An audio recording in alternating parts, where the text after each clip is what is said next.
Somewhere in the crosshairs of being a Degrassi video editor and a video player and a video recorder, certain topics just play with your mind a lot. Hey there, how there, ho there. It's Jeff Cutter Diamond welcoming you to yet another Degrassi video. This is a partial introduction to my new series about Emma Nelson. Now, I've done videos about Emma, her top 10 mistakes, her top good points, and basically talking about Emma's clingy friend phase, clingy boyfriend phase, clingy phase in essence, and her relationship with Manny as a friend. But the simple fact is that Emma is one of the most hated characters on Degrassi Reddit and probably the Degrassi Facebook group. I mean, not the most hated. I mean, come on, you got to hate on Peter, you got to hate on Rick, hell, you got to hate on Jay. But the fact is that Emma is one of the most overhated characters in the threads and all that. What I'm going to do is I'm going to talk about Emma Nelson in 10 of the most important mistakes in Emma's career, being on the show from seasons 1 to 9. And I will be doing it in chronological order with two hard hitting episodes coming up that don't have a season in particular, but basically a topic in mind. So prepare yourself. This is a brand new Degrassi series. It's called Another Brick in the Emma Wall. All in all, it's just bricks in Emma's wall. Face it, Emma, you're much hated. We know that things kinda make you jaded. That's okay though, everyone goes through them. But you have to let people in your wall, putting up a wall is not what you really have to do. People will help you and make you overrated. It's just the bricks in Emma's wall.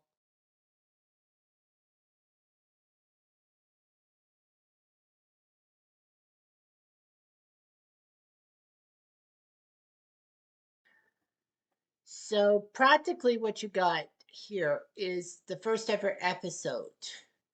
In the Bible, it says, in the beginning there was the Word, and the Word was God.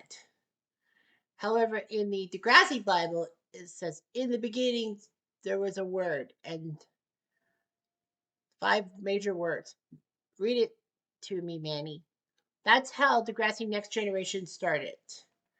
After Degrassi Junior High and High captivated Canadian and American audiences in the late 80s, early 90s, Degrassi took a massive hiatus, and by 2001, they were going to bring back another show with some former Degrassi favorites being parental figures or school figures and new students and all that.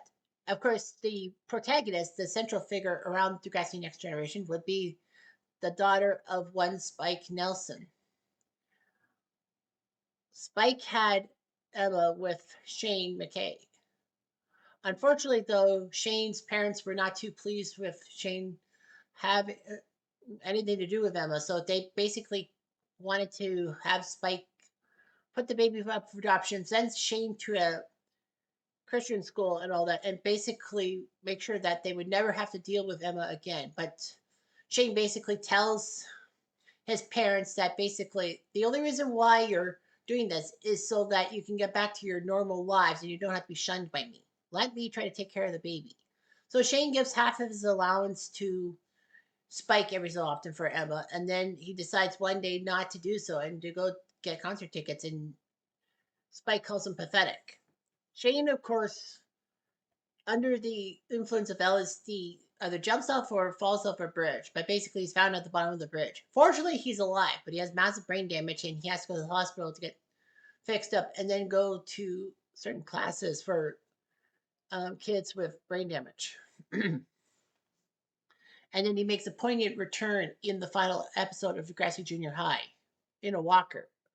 led by Tim, his friend. I believe that was the friend who kind of wanted Shane to take LSD and basically would, I think, had to be forced by the courts to take care of him, or he took care of him out of guilt. But the fact of the matter is that Shane was seen only a few times in Degrassi High and not much in Degrassi Next Gen. So, of course, Spike would have to raise Emma practically by herself with her mother's help. Of course, her father ran out on them, allegedly, which was stupid enough. So, anyway, Emma would be a central figure in a few episodes, even in Degrassi High when she, as a toddler, would watch Spike and Snake even get through things. But, of course, Spike and Snake we'll talk about in a future episode. But anyway, this first episode is about the beginnings of Emma. The first ever episode called Mother and Child Reunion. Everyone knows about the subplot, should know about the subplot about Degrassi Community School kind of opening up and then having a reunion of the people from 10 years prior for Degrassi. And, lots of fan favorites would be coming through and all that. But that's not the point. The point of the matter was that Emma and her best friend Manny would actually be reading an email from this boy named Jordan who said that Emma saved his project, Rainforest Project, and basically loves her and all that. They swoon over Jordan. They help Snake and Spike with fixing the school up so that it'll be ready for opening day and all that. In the meantime, Jordan decides to email Emma saying that he's going to come into Toronto the next day. In the park, Emma and Manny, with their two new friends, JT and Toby, talk about it. And Toby says that it's dangerous to be with a stranger online and all that. And Emma says, I've known him longer than I've known you.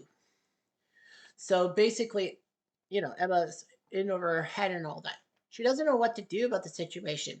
She has her misgivings, but then she decides to talk to Caitlin, who tells Emma to go for it. Of course, Caitlin doesn't know the whole details. Emma doesn't tell her all about Jordan's stuff, meeting him online. So Emma decides to meet him at a hotel. Of course, she would take a taxi there and all that. Of course, that's a major red flag. Her friends figured it was a red flag. Another red flag was raised when Nanny actually is told by Emma that she was going to stay in and watch a wildlife documentary, but it wasn't on the certain channel at the time. So basically, Manny figured that something was fishy, that Emma was going to defy orders and go see Jordan. So she gets JT and Toby around, and they basically try to hack Emma and Spike's shared computer with with a password and all that. The password hint is the mom's favorite band, and it was the Smiths and all that. So using that or something else, so using that knowledge, they track down Emma's emails and then they find the hotel room and the hotel. So basically, Emma goes to meet Jordan and meets a middle-aged man who says that Jordan's happy to meet you and all that, but you sent me as the adult chaperone. So of course Emma doesn't clue in that it is Jordan, but then when the middle-aged man makes some comments about Jordan and makes some other stuff, Emma finally realizes that this middle-aged man is actually Jordan and that she's been catfished. And this is catfishing before catfishing was a thing. Because you got to remember in the late 2000s, MTV did the show Catfish, in that they would investigate people who had relationships over the internet and basically weren't who they say they were. There were creepy ones, of course, with women pretending to be men to get another woman and all that, or basically an ex getting revenge on their partner and all that by catfishing. And of course, in one that MTV didn't do but was famous was Mentai Teo, a great Notre Dame linebacker, actually was bit when his supposed girlfriend died of cancer. Unfortunately, though, the girlfriend was not who she said she was. It wasn't a she, it was a he. It was actually a guy who had a crush on Mentai Teo and wanted to be with Mentai. And then, of course, it ruined Teo's reputation in a sense because he had a ghost girlfriend and all that. But regardless of that, Emma realizes she's in over her head and hides in the bathroom. But then she can't hide in the bathroom forever, and gets caught by Jordan, who basically wants to have his way with her.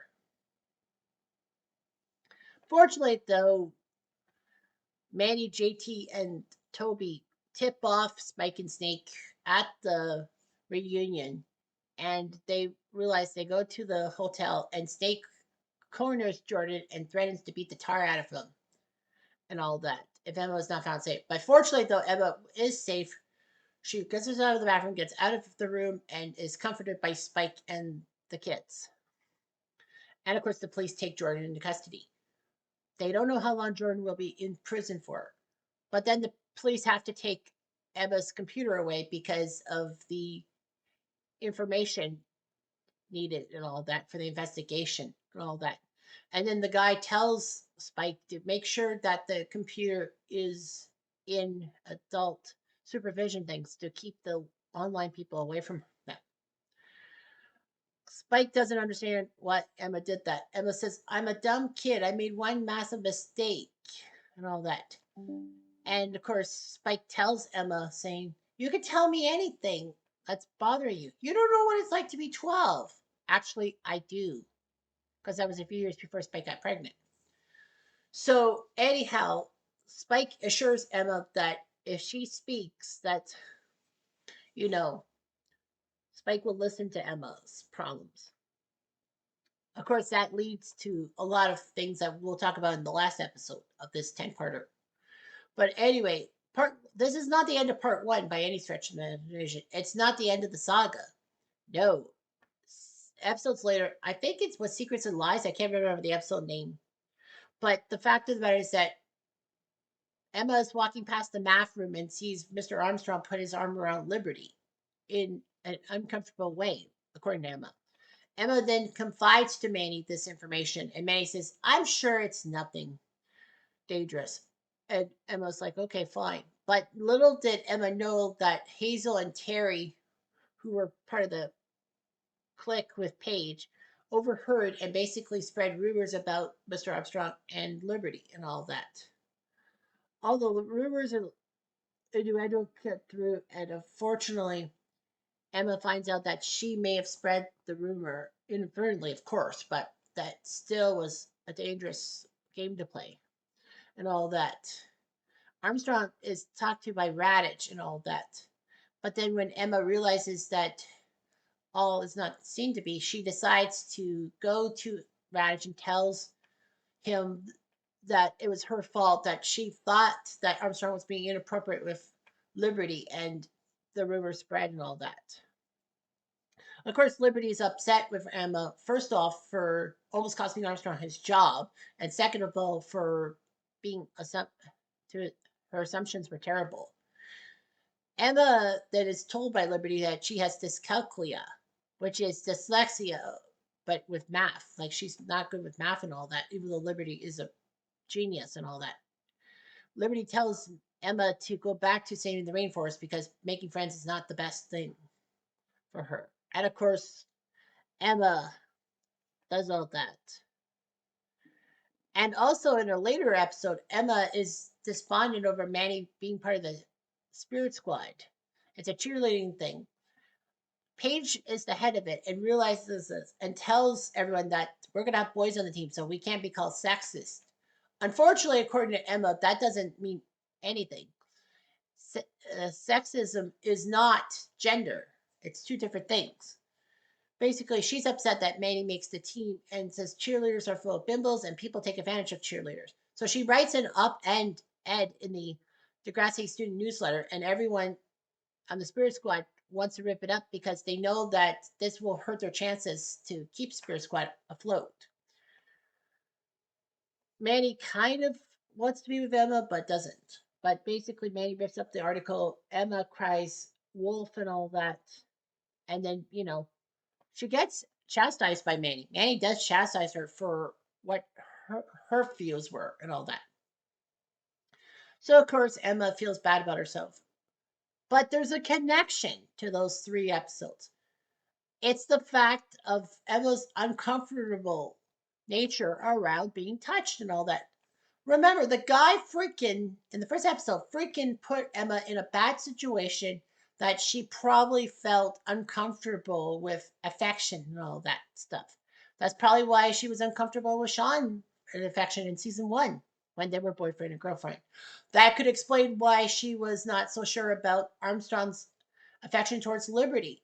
Like, yeah, Armstrong was comforting Liberty, but to Emma, it looked like Armstrong was having his way with Liberty. And also, let's not forget that Emma may have had the issues with the fact that, you know, Manny is sexualizing herself and all that, and she feels uncomfortable. Of course, Emma doesn't let on in any of the later episodes that, you know, this is why she was uncomfortable with affection and all that stuff. Sure, she was trying to find her footing, but the fact of the matter is that the affection policy problems with Emma were never found out. She never told anyone, and basically everyone assumed that Emma was being prickish. Emma had a feeling about it. Remember, she didn't. She may have taken fault for the rumor, but it wasn't her fault. She was confiding with Manny, and Manny was going to tell her not to take advantage of it, not to worry about it. And Emma would have shrugged it off, saying, "Okay, fine, you're right." But the fact is that those stupid gossips, Hazel and Terry, were basically there to cause trouble. Now, Hazel and Terry, of course, were always under Paige's shadow and all that. And that sickened me. But the fact of the matter is that Emma, in her sense of mind, her like not letting on about what happened to being catfished and almost taken advantage of. She could have easily told Liberty that because she thought that Liberty was being comforted by Armstrong in such a bad way because Emma could have just said that I had an experience with that and with an older man and I just wasn't sure if that was the same thing. Yeah, Liberty would have bit Emma's head off, but at least Emma would have came out and admitted the fault and maybe Liberty would have a little bit of sympathy towards her, but not a lot, but whatever. And let's not forget facts that all she could have told Manny was that her problems were probably because of the man who almost sexually accosted her. Manny knew, like Manny was part of the solution to the problem, getting JT and Toby to make sure that the guy in the hotel room couldn't take advantage of Emma.